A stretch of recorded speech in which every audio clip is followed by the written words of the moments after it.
tentang pelayanan kepada orang-orang kudus. Tidak perlu lagi aku menuliskannya kepada kamu. Aku telah tahu kerelaan hatimu, tentang mana aku megahkan kamu kepada orang-orang Makedonia.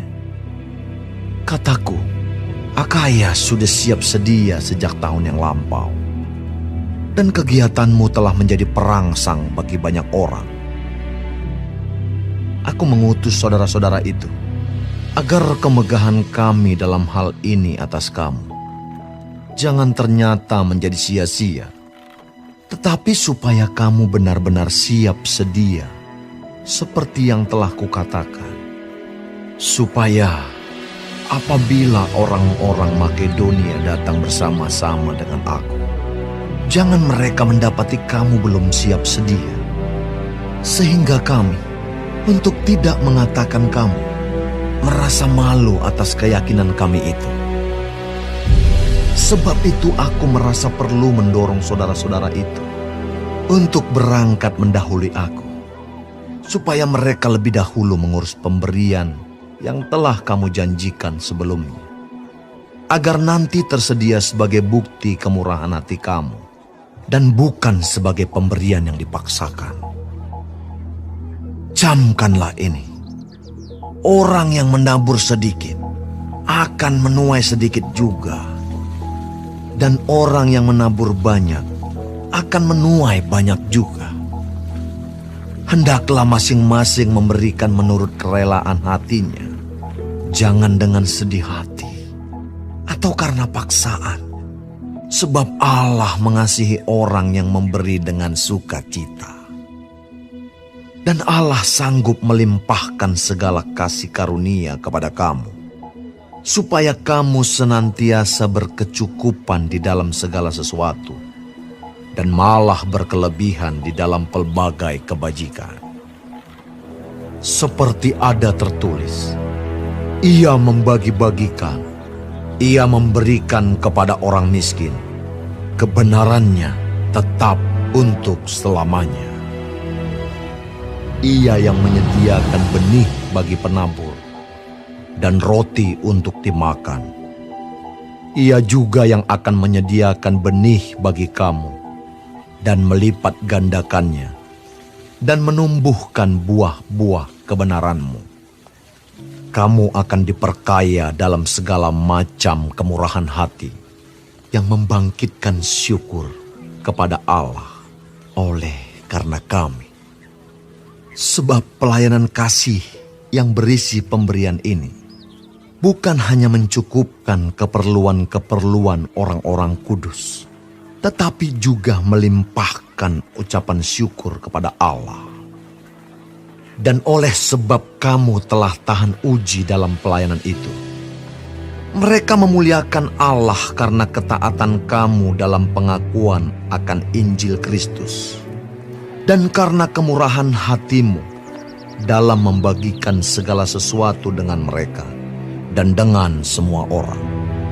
Sedangkan di dalam doa mereka juga merindukan kamu oleh kasih karunia Allah yang melimpah di atas kamu. Syukur kepada Allah karena karunia-Nya yang tak terkatakan itu.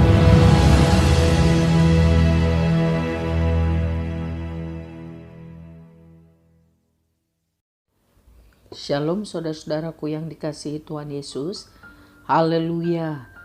Kalau hari ini kita masih hidup dan dapat mempelajari firman Tuhan dari 2 Korintus 9. Tuhan Yesus memberkati kita.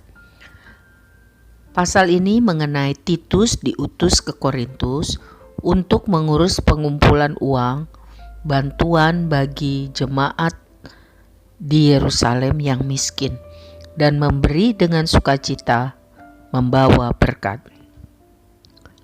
Rasul Paulus mendorong jemaat di gereja Korintus untuk bersemangat memberi kepada orang yang susah seperti semula. Rasul Paulus mengerti bahwa setiap orang Kristen perlu tekad yang kuat untuk bisa terus berjuang, setia melakukan perintah Tuhan, dan sebagai makhluk sosial setiap orang membutuhkan komunitas untuk memberi semangat dalam perjuangan kehidupan, dalam pertandingan iman. Karena itu, Paulus mengutus Titus dan beberapa orang percaya ke Korintus untuk memberi mereka semangat melaksanakan pengumpulan bantuan bagi orang-orang Kristen yang miskin di gereja Yerusalem, seperti yang pernah mereka janjikan beberapa waktu yang lalu, tapi belum terrealisir.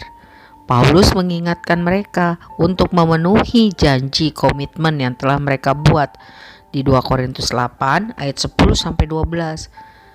Orang Korintus, setiap orang Kristen harus bertanggung jawab menepati janji mereka karena takut akan Tuhan dan bukan karena di bawah tekanan.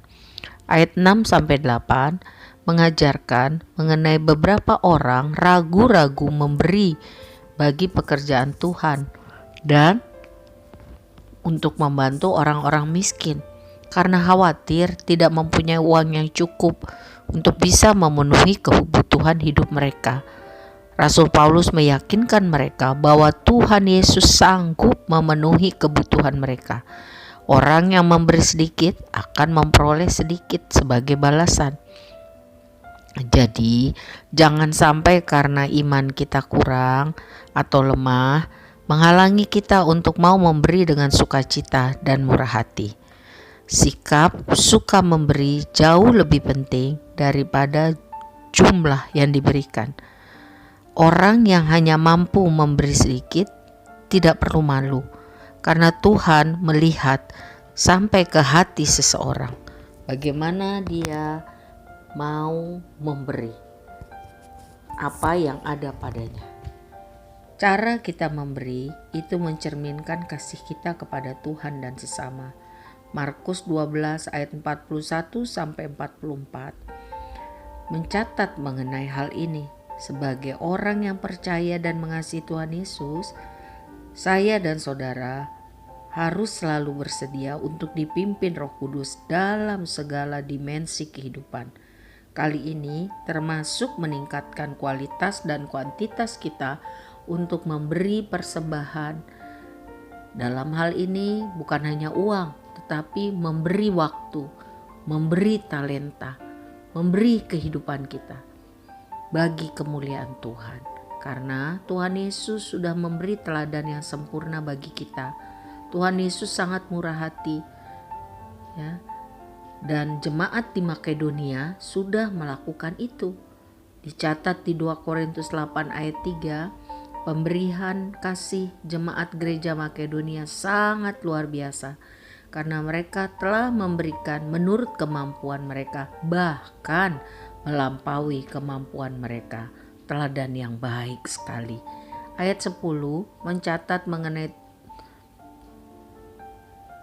kalau Tuhan memberi kita penghasilan, pendapatan, itu harus digunakan dengan benar untuk kebutuhan kehidupan kita dan diinvestasikan bagi kemuliaan Tuhan. Paulus memakai ilustrasi tentang benih sebagai sumber penghasilan yang diberikan Tuhan. Makanya tidak boleh disembunyikan, tidak boleh digunakan dihabiskan dengan cara yang bodoh atau dibuang sia-sia untuk membeli sesuatu yang tidak berguna. Sebaliknya harus dikelola dengan baik supaya Tuhan memberkati dan menghasilkan lebih lagi tuaian. Mari saudara, kita investasikan pemberian Tuhan itu untuk menopang pelayanan pekerjaan Tuhan dan membantu orang-orang miskin, terutama saudara seiman. Lihatlah ayat 13. Tuhan adalah sumber dari segala yang baik.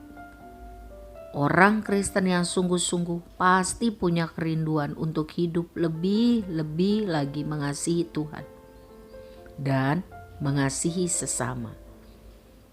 Jadi seharusnya tidak ada orang Kristen yang pelit atau kikir. Karena murah hati atau kemurahan adalah salah satu dimensi dari buah Roh Kudus. Galatia 5. Kemurahan hati membuktikan bahwa kita tidak egois hanya mementingkan diri sendiri. Dan kemurahan hati seseorang membuat nama Tuhan dipuji, dimuliakan.